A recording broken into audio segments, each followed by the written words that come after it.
Mas. Katanya kalau mau bertindak itu tidak baik untuk berdasarkan asumsi, harus berlandaskan kebenaran. Neng ya susah ya mas, ketika kita mencari sak tenane terus, cari terus, lama-lama malah nggak gerak. Nah sakjanya gimana sih biar seimbang antara itu dua itu mas? Monggo mas. Wajannya tuh ya tidak mudah dibahas itu sebenarnya. Gampang ting.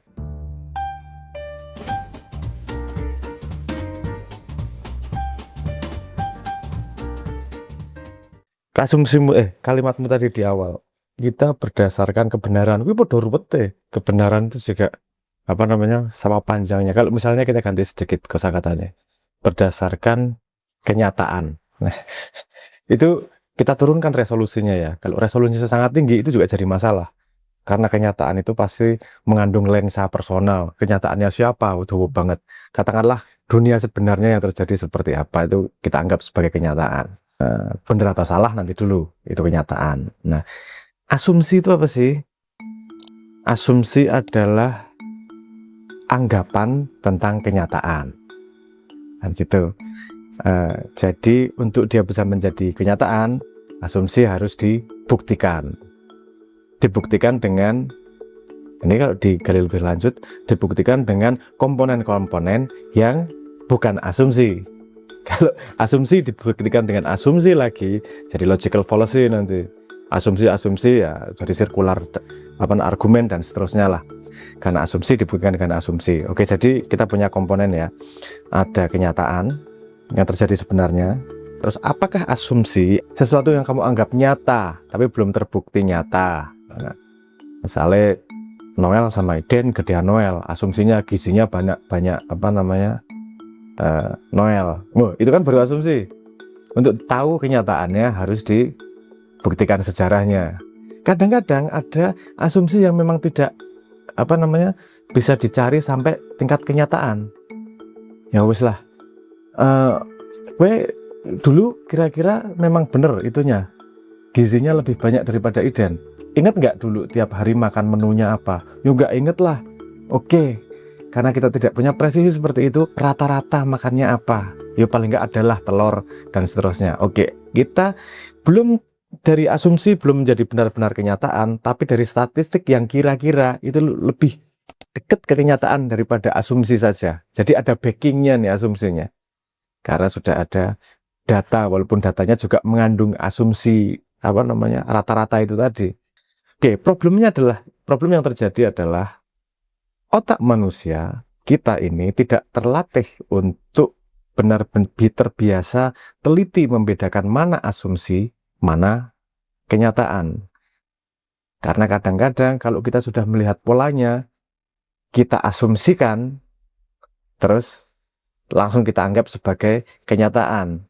Lebih parah lagi, kalau polanya terjadi di diri, terus kita menganggap kelakuan yang sama di orang itu seperti pola kita diri. Yuk, saya tak kasih contoh, makanya ngomong abstrak.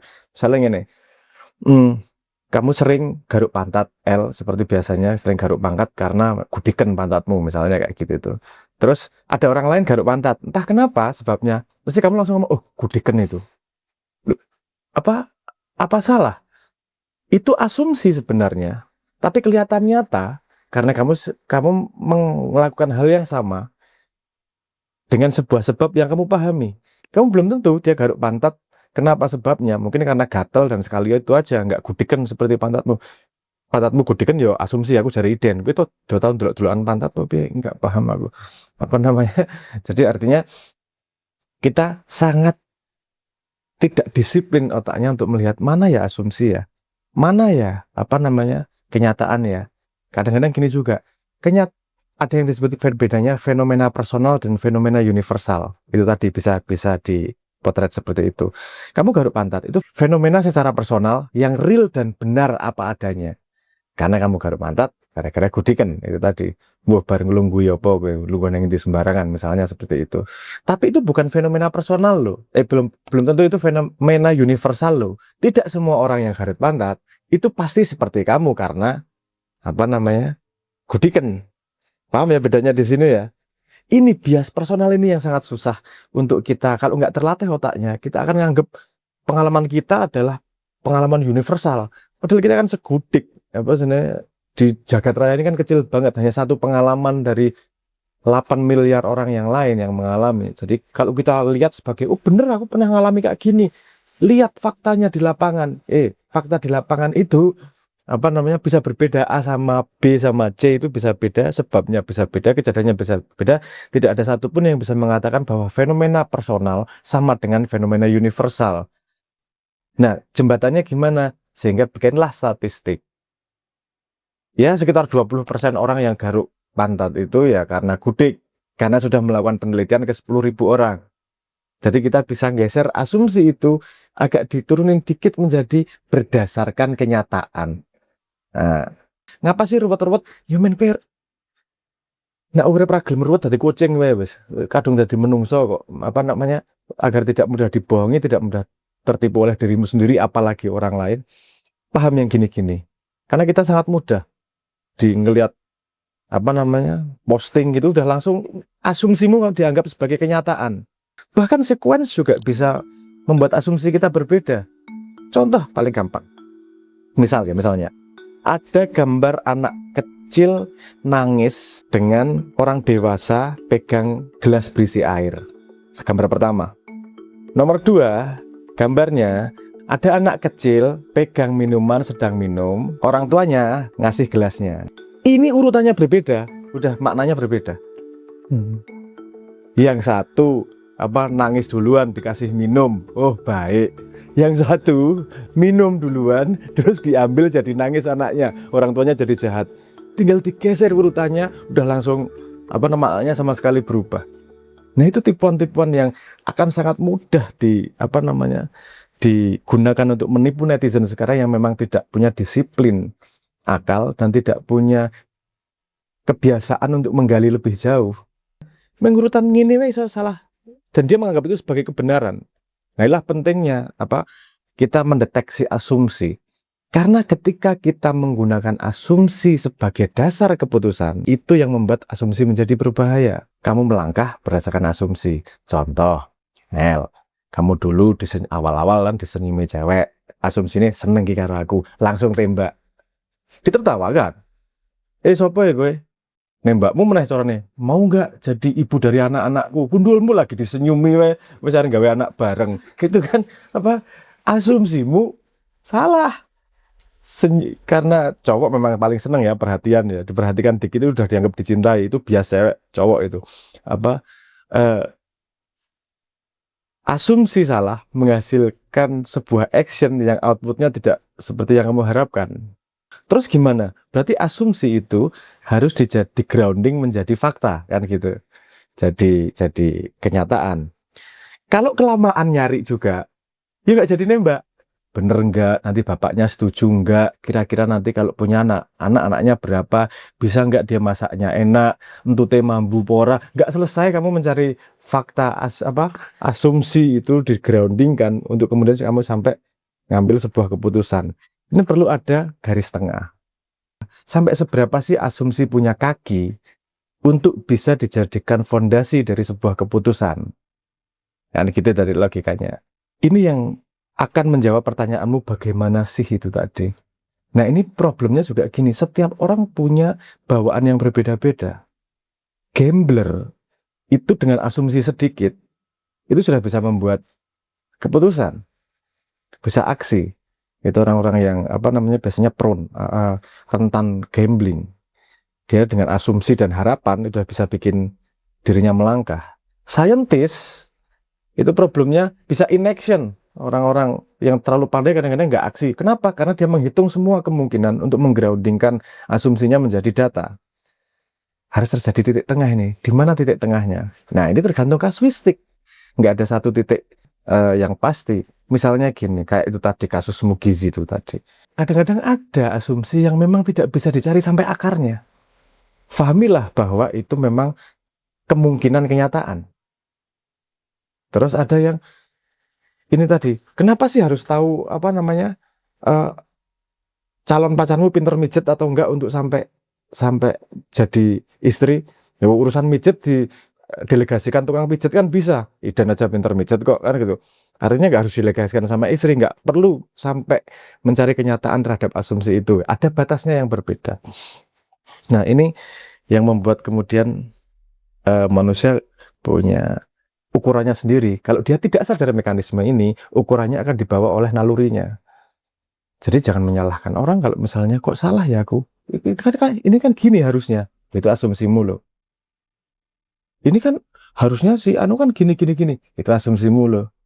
Kenapa asumsimu itu menjadi benar? Harus ada groundingnya. Itu karena ada undang-undangnya, makanya dia harusnya gini. Baru nih asumsi, ada kuda-kuda kenyataannya. Kalau kita tidak punya disiplin berpikir kritis, tidak punya disiplin untuk hati-hati cara berpikirnya, kita gampang dengan satu jargon membenarkan. Karena pada satu lokal situasi, logik itu bisa benar naruhnya di mana aja.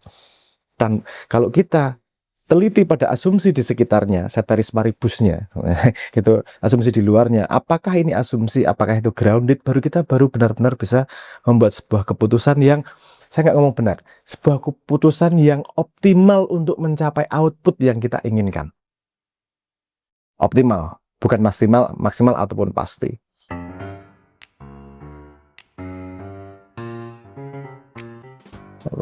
Ada seorang engineer sama seorang matematikawan masuk neraka, hukumannya sama dan responnya berbeda. Ini saya bikin analogi ceritain. Jadi hukumannya mereka adalah dua-duanya laki-laki yang masuk neraka diberi hadiah wanita, jaraknya sekitar 100 meter dari dia. Oke. Terus kemudian kamu di neraka, tapi kalau kamu selesai hadiahmu kamu akan mendapatkan surgamu dengan mendapatkan perawan yang sudah disiapkan 100 meter di sini. Dua-duanya mau lari. Bentar. Peraturannya sederhana. Kamu cuman boleh berjalan setengah dari jarakmu ke perempuan itu dalam setahun. Setahun setengah gitu.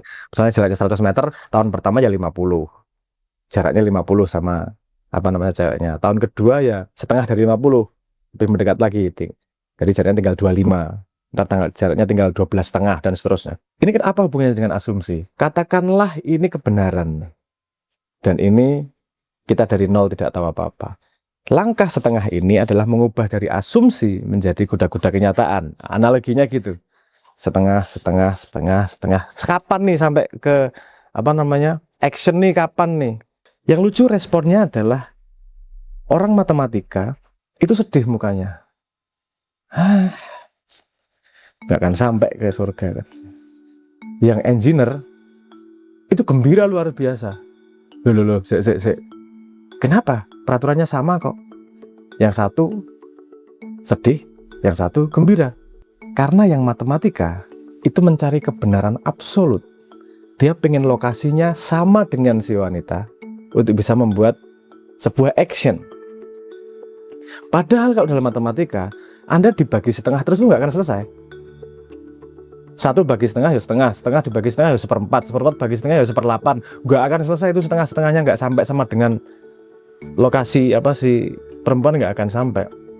Terus kalau si engineer, ya aku nggak perlu sampai sama kok. Udah jarak jarak 10 cm ya iso tak garap. Yang satu pragmatis, yang satu perfeksionis. Si perfeksionis nggak sampai kemana-mana. Pragmatis itu punya resiko juga. Pragmatis bisa dia melihatnya kalau udah bisa di action, ngapain nunggu lama-lama, aku action aja. Jadi sepertinya kita tidak akan pernah mencapai posisi matematis ini. Kita nggak akan pernah mencapai full pemahaman non asumsi untuk untuk bisa action. Kalau syaratnya action, makanya kamu nggak akan action tadi kalau nunggu sampai tahu semuanya. Tapi belajar dari engineer ini, semua asumsi yang bisa digroundingkan ke data, digroundingkan kepada kenyataan, jangan sampai kelepasan. Semua di exhaust, semua dihabiskan sebisa mungkin bisa di groundingkan. Artinya bisa kamu cari datanya. Kalau emang nggak bisa dicari datanya, oke, terima itu sebagai variabel. Terima itu sebagai kemungkinan probabilitas. Tapi yang bisa dicari groundingnya, cari groundingnya. Itulah yang disebut sebagai batas usaha manusia. Kalau nggak ada konsep rentang insya Allah ini, kita nggak akan selesai. Karena ada rentang yang pasti kita tidak tahu. Pasti kita tidak bisa menggroundingkan. Tapi sebagai manusia, kita maksimal sudah membuat semua asumsi itu punya kaki dalam kenyataan yang sebenarnya.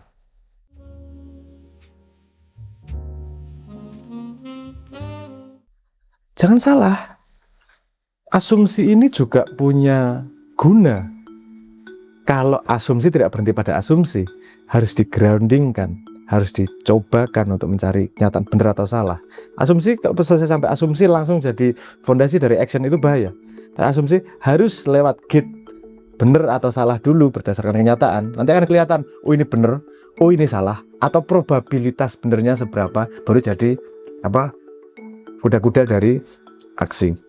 Contohnya apa ya? Asumsi yang berguna.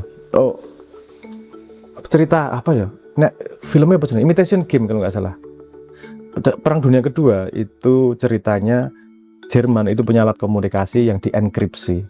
Jadi walaupun terdengar oleh musuhnya, Nazi bisa komunikasi satu sama lain dengan rahasia. Nah, itu masalah itu yang membuat jadi ditemukannya programmable komputer oleh Alan Turing. Nah, tapi lama banget nggak ketemu, susah banget nggak ketemu, sampai entah cerita di bar itu benar atau tidak atau dramatis di film itu. Tapi kalau cerita bahwa dia berasumsi pasti ada satu tonggak yang sama untuk menjadi kunci pembuka, itu benar sepemahaman saya. Jadi dia mencari ini pasti di antara semua message yang selalu berubah setiap hari, pasti ada satu yang sama untuk bisa menjadi anchor, untuk bisa menjadi tonggak, untuk bisa membuka yang lain. Akhirnya pagi-pagi kan, Heil Hitler, jam selamat pagi atau apalah kalimatnya, yang semua pembukaan pasti pakai kalimat itu. Nah, itulah jadinya pembuka enkripsinya di situ. Nah, asumsi dia buktikan ternyata benar. Kalau asumsi dia buktikan salah, itu cari asumsi lagi. Yang sains nyebutnya sebagai eksperimen. Perlu eksperimen untuk bikin hipotesis. Asumsi itu mirip sama hipotesis. Hipotesis dibuktikan, nanti berguna atau tidak. Kalau enggak ya dibuang. Jangan takut membuang asumsimu. Ini juga kadang-kadang masalah kita. Kalau sudah asumsi kita anggap sebagai kebenaran, mengganti itu jadi seolah-olah harga dirinya hilang. Padahal hanya asumsi.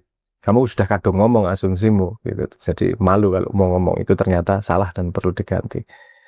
Nah, mungkin terlalu kompleks menjawab pertanyaan yang sederhana ya. Tapi kalau masalah kompleks dijawab dengan simple, itu pasti jawabannya salah. Jadi kalau mau akurat, masalah kompleks ya jawabannya lumayan kompleks. Mohon maaf, ini buat teman-teman yang mau menggali, yang attention span-nya cukup panjang, yang berasumsi bahwa dirinya masih perlu belajar. Untuk teman-teman netizen yang sudah pintar, nggak perlu nonton. Sudah merasa asumsinya dipakai aja bahwa dirimu pintar. Suatu hari nanti kalau berguna, nonton lagi nggak apa-apa. Nah, saya tadi ngomong gini dipelototi sama Noel. Penontonku kemana, kamu suruh pergi semua gitu. Itulah asumsi saya seperti itu, karena Noel baru melotot. Nanti kita klarifikasi setelah ini. Kalau asumsi saya benar, kita obrolkan. Kalau asumsi salah, saya minta maaf dan akan membelikan nasi goreng. Bagi mereka itu asumsi janji, biar mereka membuktikan sendiri. Sekarang coba dalam hidup kita, apa sih yang asumsi, mana sih yang di-grounded dengan kenyataan? Jangan-jangan hidup kita hanya karena asumsi nih selama ini. Artinya kita tidak benar-benar hidup, kita hanyalah wayang dari para penanam asumsi. Semoga tidak. Terima kasih. Monggo.